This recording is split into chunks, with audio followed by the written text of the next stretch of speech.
Yes, pabango. Pabango natin. Walang label. Kasi pasadya lang tong pabango na to eh. Yan. Walang label. Bango to guys. Tumatagal yung bango na ito 24 hours. Yan. 24 hours. Diba? Kasi ito pa may isa pa rito eh.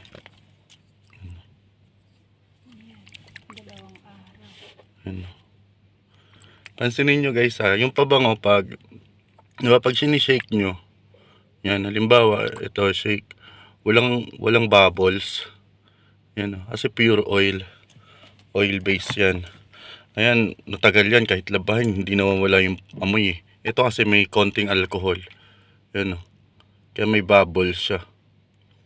Kita nyo. May alcohol kasi to. Yan. Pero yung isa, walang alcohol yon. So, matagal talaga yung amoy nun mawala. Lalo na pag sa pulso mo lang ilalagay. Pulsuhan lang. Ay, napakatagal. Tapos pag sa damit, kahit labhan mo yung damit, yung tagal, mawala. Ngayon. Siyempre, mahal. Kasi pure oil yun eh. Oil base. Kaya pansinin nyo yung mga pabango. Pag bibili kayo, i-shake nyo. Pag masyadong mabula, ibig sabihin maraming alcohol yun. Or minsan may distilled water pa yun. Pero pag wala, oil base talaga. So pure talaga yung amoy niya. As in matagal talaga. So yun lang guys.